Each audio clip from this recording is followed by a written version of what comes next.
बाहर का व्यक्ति कुछ भी करे उसको इतने अपराध नहीं लगेंगे, पर हम अगर कोई चूक करते हैं ना तो हमको अपराध निश्चित है, लगेगा ही लगेगा। मांस भक्षण करने वाला व्यक्ति निश्चित रूप से तामसी स्वभाव का होगा ही होगा। उसके बौद्धिक विचार, उसके मानसिक विचार, अरे जो इतना नहीं कर पा रहा कि मैं किसी जीव को नहीं खाऊं, जीव के प्रति दया का भाव नहीं, वो ठाकुर जी की सेवा कैसे कर सकता है? मांस भक्षण करने वाला व्यक्ति ठाकुर जी की आराधना केवल अपने सुख के लिए करता होगा, संपत्ति के लिए करता होगा, अपनी कोई चाह के लिए करता होगा। स्वच्छंद प्रेम लक्षणा भक्ति का स्वरूप मांस भक्षी जीव कर ही नहीं सकता। तो मांस भक्षण के बाद आप ठाकुर जी की सेवा आराधना नहीं कर सकते। तो मांस भक्षण करने वाला व्यक्ति, और उसमें भी आपने कहा कृष्ण भक्ति, भक्ति तो बिल्कुल ही नहीं कर पाएगा। वो पूजा कर सकता है, भक्ति नहीं कर पाएगा। उसका स्वभाव, उसका स्वरूप, और ऐसी कैसी कृष्ण भक्ति कर रहा है कि कृष्ण भक्ति करने के बाद भी उसके चित्त से मांस सेवन की इच्छा ना नष्ट हो। अरे महाराज, कृष्ण भक्ति तो ऐसी है कि वो पहनना ओढ़ना भी छुड़वा देती है। कृष्ण भक्ति तो ऐसी है, रातों की नींद उड़ा देती है। कृष्ण भक्ति तो ऐसी है कि जीव के चटोरेपन, नेत्रों के दर्शन, कानों के सुंदर संगीत सुनने की इच्छा, ये सब धीरे धीरे सम होती चली जाती है। कृष्ण भक्ति हमारे जीवन में आई है, इसका प्रमाण क्या है? आप अंतर्मुखी होते चले जाओगे। बाहरी संसार की योजनाएं, बाहरी संसार की वस्तुओं में ज्यादा मन नहीं लगेगा आपका। मांस भक्षण तो राम राम राम, ये तो बहुत दूर की बात है। ये कैसे हो सकता है?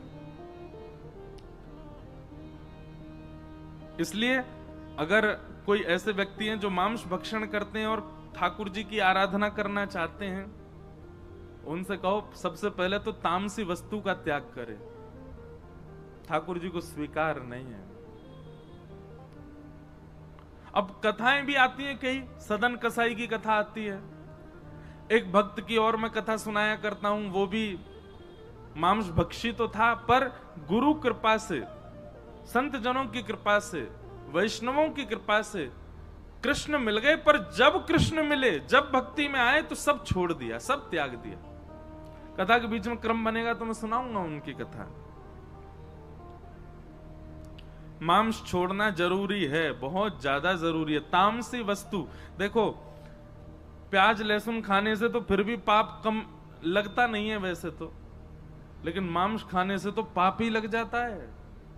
आपने किसी जीव को खा लिया, कैसे स्वीकार्य हो जाएगी ये बात?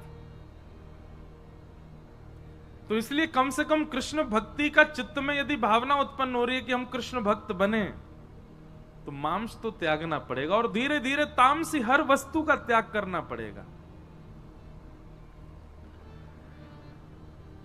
फिर अगला प्रश्न किन्हीं का है। कल आपने कथा में कहा था कि भागवत जी का अशुद्ध उच्चारण ठाकुर जी को कष्ट देता है। तो हमको संस्कृत नहीं आती तो हम क्या भागवत जी नहीं पढ़ सकते? तत्श्रुण्वन प्रपठन विचारण परो भक्त्या विमुच्चेन नर। बहुत ध्यान से सुनिएगा। जिनको संस्कृत का बोध नहीं है उनके लिए कथा में दो आज्ञा, सुनो, तीन आज्ञा, सुनो, विचार करो, और हिंदी अनुवादित जो भागवत जी हैं जिसमें हिंदी अर्थ है उसको पढ़ो। उसको आप पढ़ सकते हैं, पर संस्कृत श्लोक का उच्चारण करो तो फिर तो गुरुमुख होकर के, गुरुजनों से आज्ञा लेकर के शुद्ध ही करो। नहीं तो भागवत जी के पाठ से भी ज्यादा लाभदायी होती है भागवत जी का श्रवण, और श्रवण से भी ज्यादा लाभदायी होता है जो सुना उसका निरध्यासन, उसका विचार, उसका चिंतन। एक बात बताएं, आपने भोजन किया तो भोजन के बाद में ऐसी शास्त्रों की आज्ञा है कि भोजनांते सतपदम गच्छेत। भोजन के बाद में 100 कदम तो कम से कम चलना चाहिए उस भोजन को पचाने के लिए। भोजन हम कितनी देर में कर लेते हैं? ज्यादा से ज्यादा 8 मिनट में हमारा भोजन संपन्न हो जाता है। 8 मिनट के भोजन के पश्चात 100 कदम चलने की आज्ञा करते हैं। 4 घंटे का आप लोग भोजन कर रहे हो, एक प्रकार से ज्ञान को ग्रहण कर रहे हो, तो इसके बाद में कितनी देर आपको पचाने के लिए चाहिए होना चाहिए? एक दिन की कथा 4 घंटा आपने ज्ञान ग्रहण किया, कम से कम उसका कम से कम नहीं तो 5 से 6 घंटे का चिंतन होना चाहिए। आज एक एक वाक्य जो भी व्यासपीठ से महाराज जी कह रहे थे उसका क्या अर्थ निकलेगा, उसका क्या भाव बनेगा, उसके पीछे उद्देश्य क्या है, उसका चिंतन करो। चिंतन यदि नहीं होगा ना तो आप जीवन में उतार नहीं पाओगे, सुनने तक सीमित रह जाएगी बात।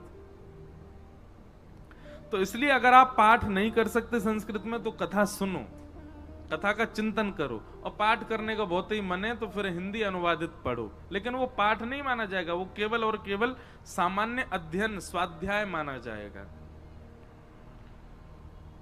फिर आपने दूसरा प्रश्न किया कि आत्म राम जी ने भागवत का अध्ययन प्रथम स्कंद के बजाय दसम स्कंद से क्यों? आत्म राम जी नहीं है, वो आत्मदेव जी हैं।